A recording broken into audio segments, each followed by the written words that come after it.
Good morning, everyone, and happy Chinese New Year. Today is the first day of Year of Dragon, Year of Snake, small dragon. I'm very happy to be here and to share very quickly before my chat with Marian some of the key message on green building for tomorrow. Let me first share why we're talking about this. The fact that you're all here, you're probably already fully aligned. This is a global number. Buildings are the number one contributor of global emission. So the whole building value chain is 37th of the global emission come from the building value chain. Although when we look at the value chain, most of the emission actually come from the building material. So over 50% of those emission is in building material, and then over 40% is in the building operation. Less than 5% is in the construction itself. But still, this whole value chain emits a lot of carbon. But it's more than carbon. The buildings and urbanization has also contributed more than a third of global habitat loss. So it has a negative impact on the biodiversity.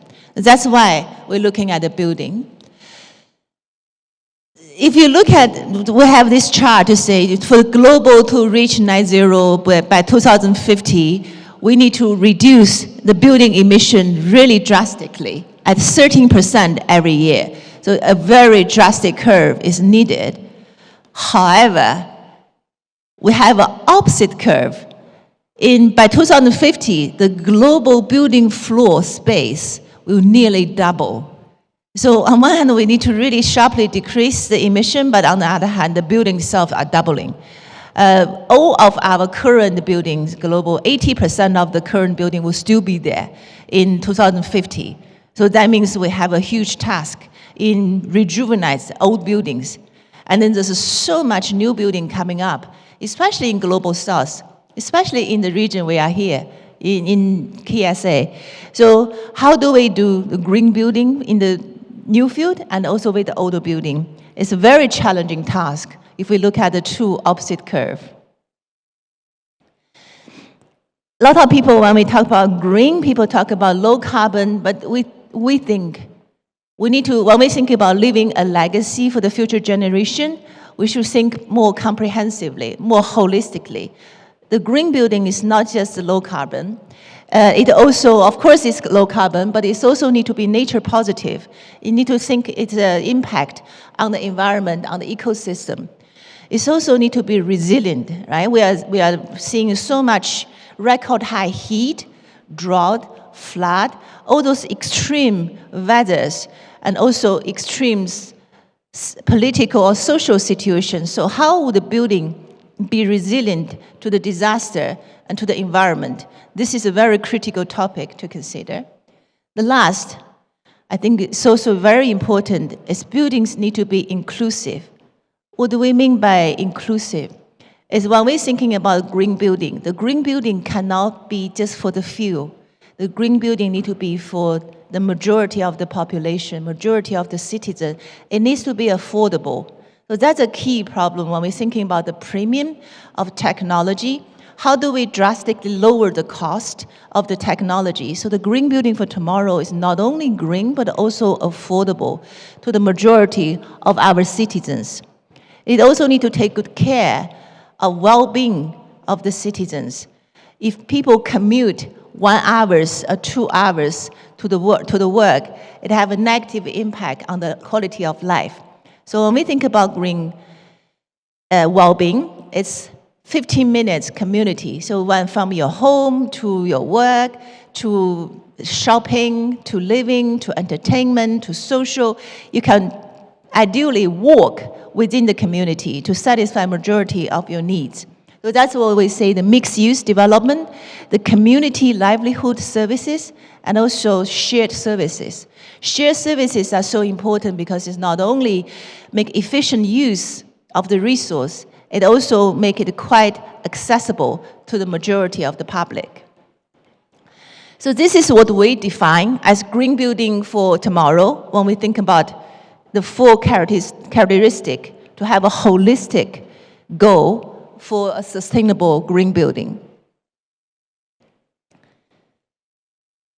How do we achieve that? So we did a very thorough analysis, and there are many levers to help us to achieve the goal.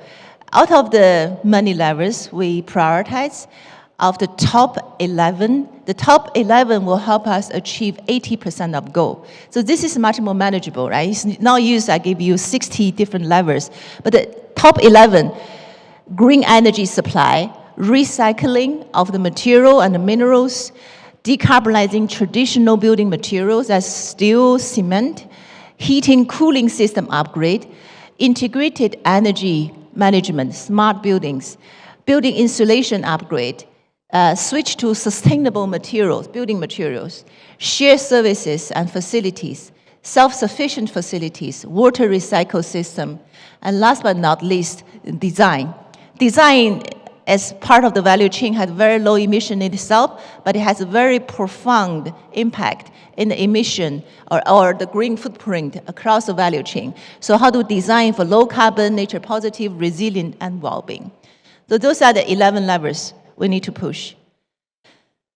We talked to many players in the building space.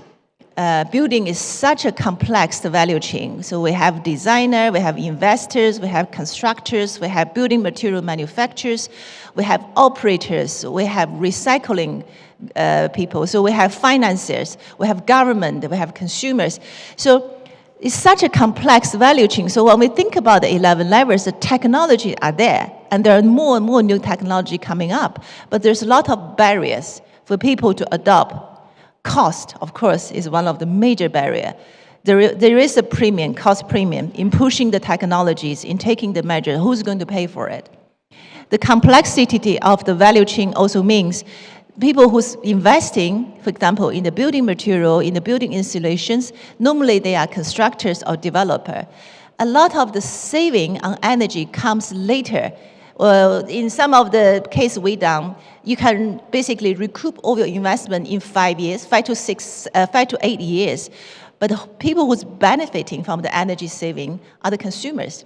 So the people who invest is different than the people who benefit. So that makes the whole complexity of where the money comes from very complex.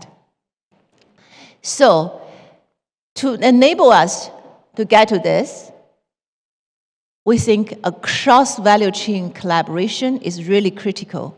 So when we think about value chain collaboration, the first important thing is have a global standard on what is green building, how do we measure it. Without a global standard, we have a lot of standards right now, but a lot of them just focus on low carbon, with part of the low carbon, with part of the environment. So have a comprehensive global standard will make the playing field much easier for everyone. It's also easier for the regulators to set up subsidized policies on this. There is a challenge. A lot of innovation come from startups, come from technology companies, and a lot of people who invest are the traditional developers. So how do we make sure the new technologies get adopted by the traditional player? They come from two different worlds. The flagship projects are proven to be very powerful. We have identified a lot of great flagship projects in our report together with WEF. You can access it. But there's more and more flagship projects in the world that should be promoted, and people can learn from each other. The third one is incentive. I think one of the biggest barriers is on the cost, and the government play a critical role. So how the government set up the standard, so they raise the entry barriers by setting up a higher standard on the green, and also how to give the subsidies on funding, how to give tax rebate, all sorts of different incentive schemes the government can play. The last one is how do we engage and enable the startup communities? How do we make sure the technology can flow as smoothly as possible? So I will stop talking here, and now let's get in the interactive session. So it's me chatting, but I really welcome you to raise any questions or comments throughout our conversation. So anytime you feel like talking, raise your hand. Right? We are happy to engage you to make this as interactive as possible. Please don't stop chatting. We love the chat. It's fantastic. But I'm absolutely a big fan of audience engagement too. So if there's anybody who is brave enough at any point during our conversation to say, do you know what, I'd like to chip in, then we'd love to involve you. I know we haven't done it hugely at this forum, but it always makes for a really dynamic, interesting conversation. So do let us know. Yvonne, why don't we take a seat? You can chat into this microphone here. And she's hovering with that handheld roving mic. So be warned, we might come after you. Thank you so much, Yvonne, for that really interesting insight around green building value chains. But let me start by asking you something that's maybe not so soft. We've been talking about this stuff for years. We've come to conferences for years and talked about green buildings and the necessity for green buildings and sustainability and integrating these things into our buildings. Why aren't we already doing it? Why are we still, what are the barriers? What are the obstacles, and what do we need to be doing differently? Because I don't want to just talk about it, we want to take action on it. Yeah, it should be good. Yeah, no, there you go. Yeah. Can we have mic number 2, 3? Oh yeah, go for it, that one, perfect. Yeah, I guess so. Can we have the handheld again? Which one's yes, oh, fabulous, amazing. I think the big question is who's going to pay for it? Okay. So this is probably the #1 barrier we see, because the premiums normally ranging from, for example, for green steel, if you make a net zero steel for the building, that's 60% of more. And you know the constructor, they are very sensitive. The building cost is very tightly controlled.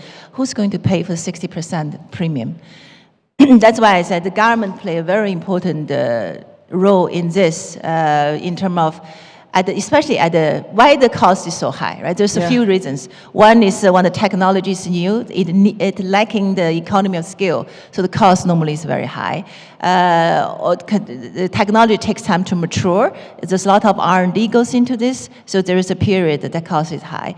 But once it goes into large-scale deployment, the cost should reduce dramatically, as we're seeing with so many other technologies. The difficult thing is always in the takeoff space. Yes.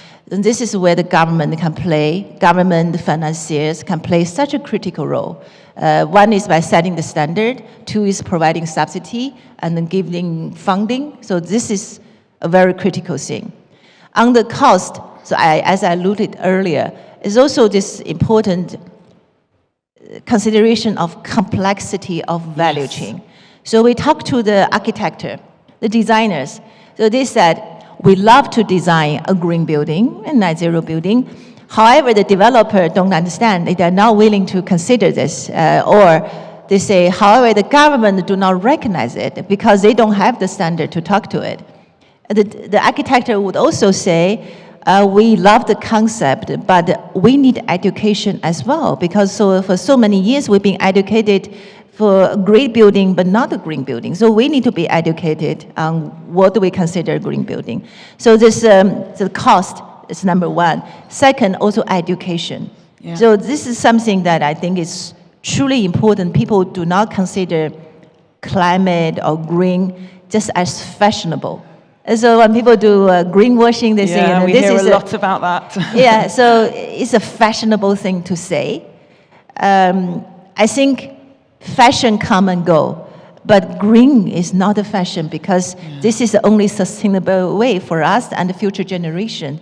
This is not something we can wear it lightly, so it's really is a commitment to the future generation. Yeah. So once you have this, this awareness that green is a sustainable way for our generation, it's a responsible way to develop and grow, then you are, so this is first awareness important, and then you need to have full education on what are the levels possible.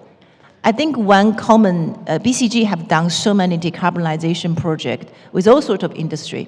One common mistake people make is they say, let's pull level A, B, C, D, E. And for us, we always say, have you considered what's the cost of this level?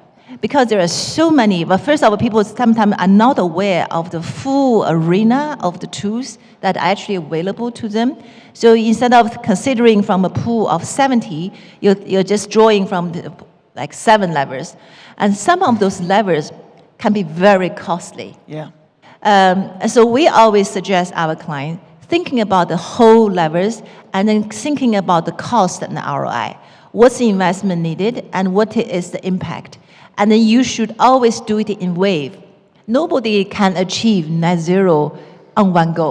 I think this is extremely costly and unnecessary. Yeah. But you can do it in wave. So when we think about, there is a curve of the technology, so your cost will go down over time. So you start with a batch of levers, maybe 6 or 10 in the first year, and that help you reduce carbon emission probably 60%. And then for the next year, the technology would advance and the cost would dramatically decrease. And then you deploy the new technology for the second year. So you should always follow the curve on what is the highest ROI levers you could do. So that also helps to manage the cost problems. You talk about green being sort of fashionable, and yet I don't think anybody here in this room would say that they want to build in green ways or sustainably because of fashion or because it's a tick box exercise. I think everybody here feels that they understand and believes in the importance of this as part of building for the future and part of the legacy for our future generations. But you've also mentioned these sort of complexities of the value chain. You've mentioned that we have so many stakeholders involved with these projects and all the different considerations. So one of the things I guess I would be asking if I were sitting there right now is, how do you even begin to create alignment across that complexity of stakeholder value chain? How do you begin to get people singing from the same hymn sheet, talking off the same page? The full value chain view is so critical. The collaboration is so critical. I think one thing is when we did this project with the World Economic Forum, when we do the workshop, we don't just invite developers. We don't just invite government people. We invite architects, designers. We invite the building material people. It's shocking to me. That was the first time they sit together.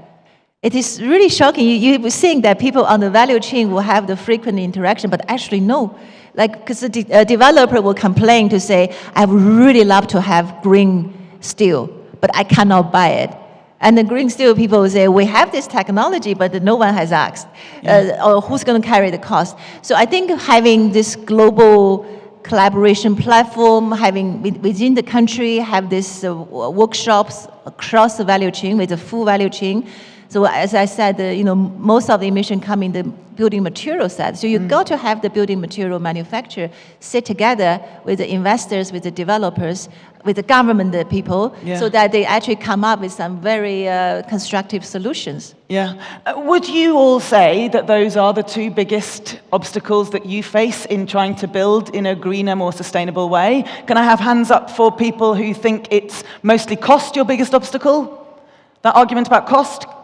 Some of you? Only a couple, I'm surprised. What about hands for people who think it's more about collaboration and alignment and the complexity of the value chain and getting people sort of bought into the idea? Is that a biggest obstacle for anyone? Hands up for both, maybe? Okay, so there's definitely some resonance there with the people here today, that these are things that are challenges that we have to surmount. And you've talked about levers, and I love those, the 11 levers, or I probably should say levers, because that's a bit more Americanized, isn't it? And that's how we pronounce it here.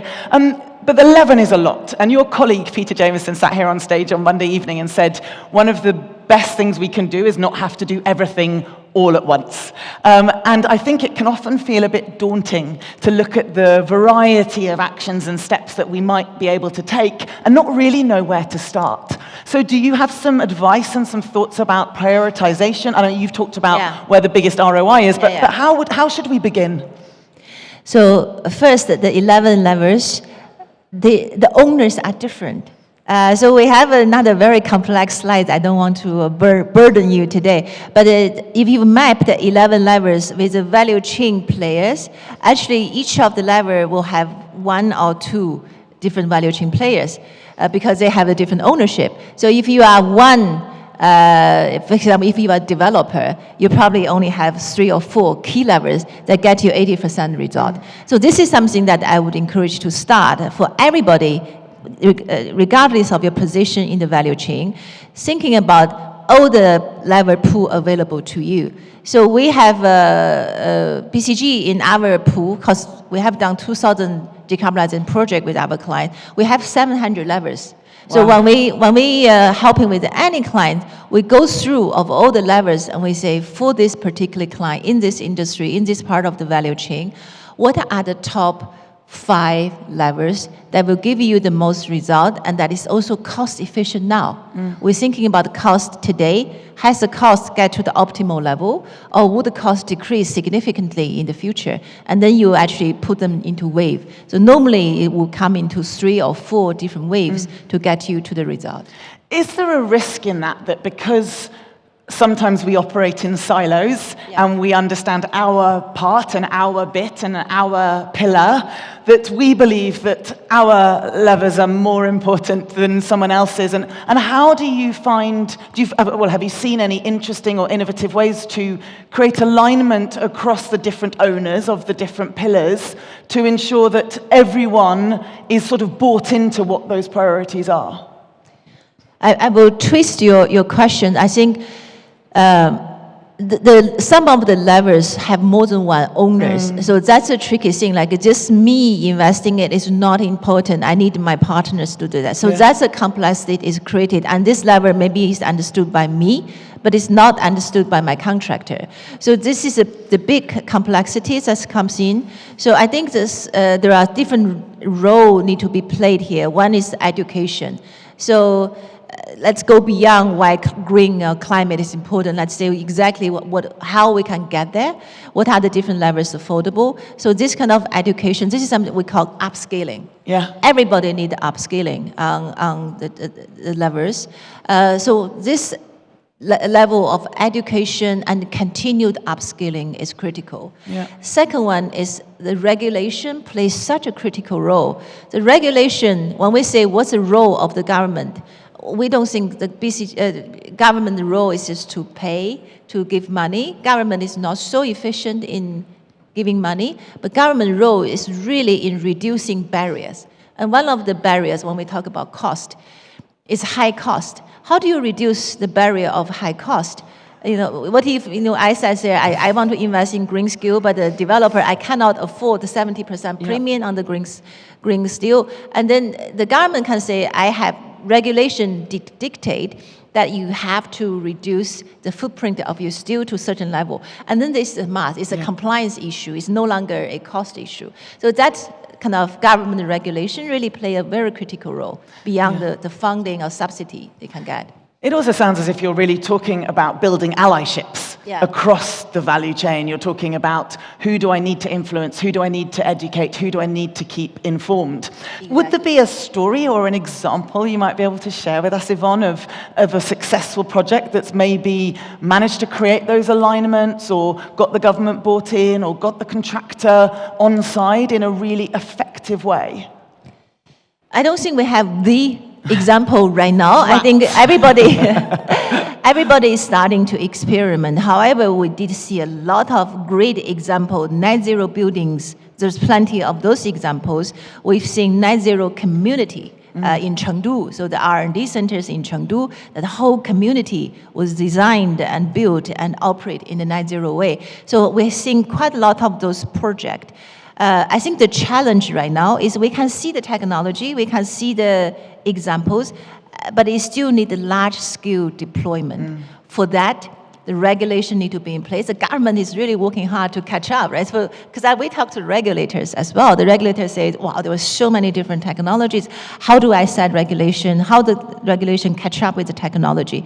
The financier comes to play as well. Of course. So all of this still need to come in place. So I think this is an ongoing process. I wouldn't say we have what they call the end of history. I don't think we come to end of history. We're at the beginning of the history.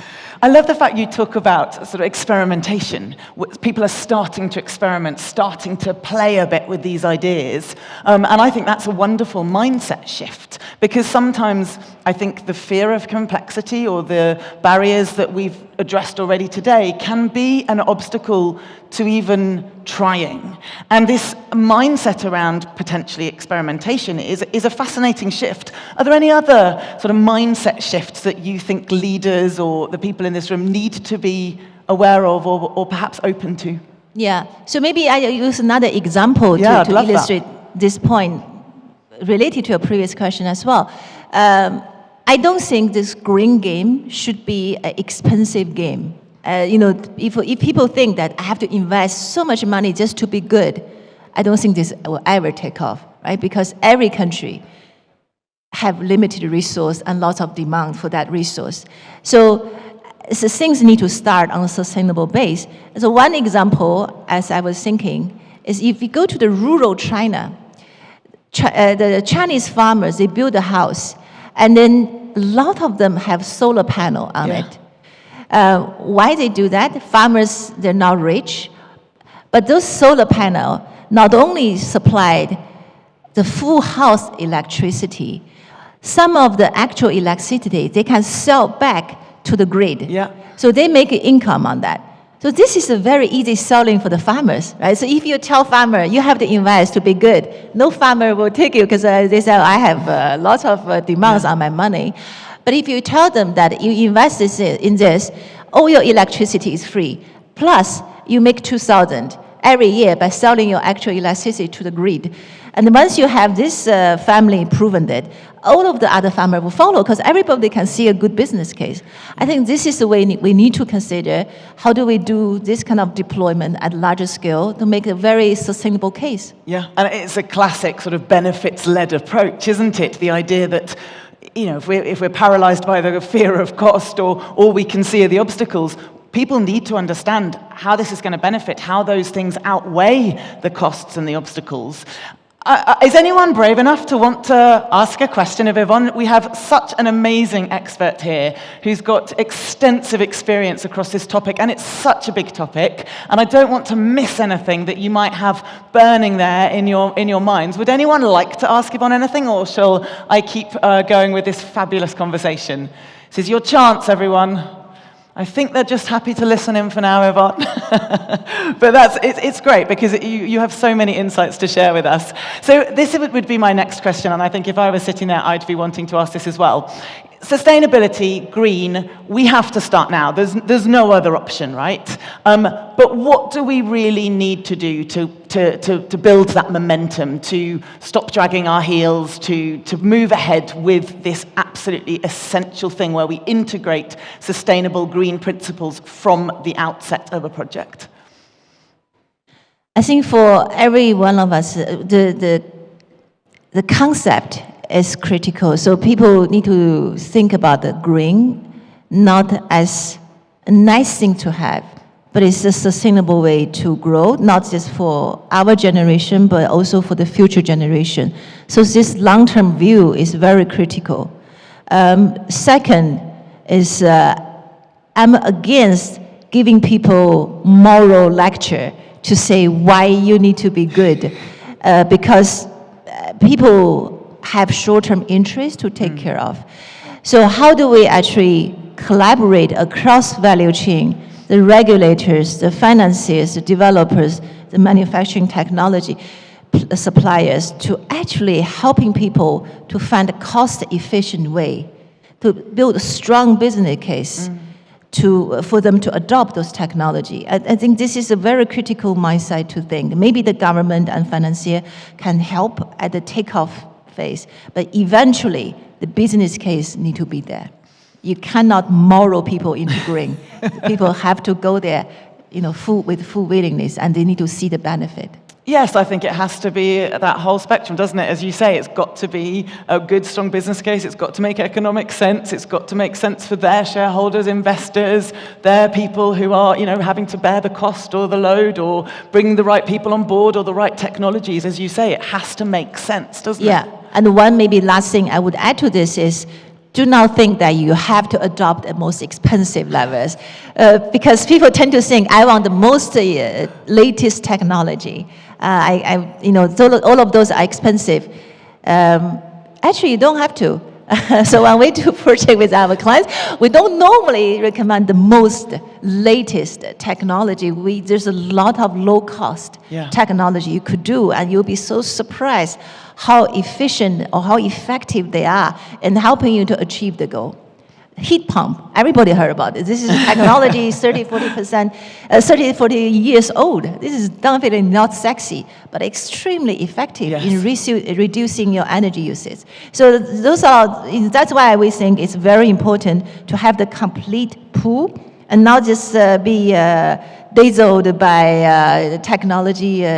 You need to think about the ROI of the technology and really need to comprehensively consider your options. I think that'll be music to everyone's ears here, that it doesn't have to be the latest, the most expensive, the biggest cost burden. You mentioned the future, Yvonne. The whole summit, the forum here, is about the future of humanity. We've talked about future generations, future of our planet, and of all the young people coming through and the next generations beyond that. So can you finish by painting us a picture of what you dream the future might look like, say, in 5 years' time? We're getting towards 2030 and Vision 2030 here for the Kingdom. But what does that future look like if we start to take action and play our part today? You know, one question I'm surprised you have not asked me is everybody been asking what's the impact of the Trump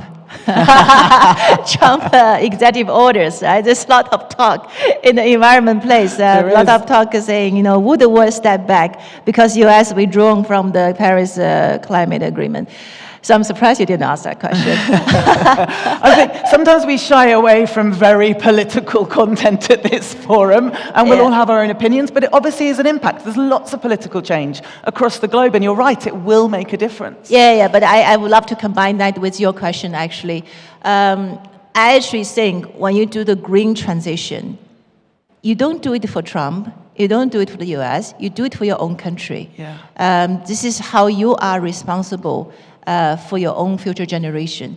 So I think the climate agenda is not because someone in Paris are forcing you to do that. This is a very wrong way of looking at it. I think we are sitting in KSA, we're sitting in this region, part of the global south. What really pleased me to see, I come from China, what really pleased me to see is the global south is now waving on the commitment on climate. Right? They're now waving. I think in the Europe there's a lot of talk. In the US there's huge talk. But I think global south is committed. China, for example, is super committed because this is an internal driven motive.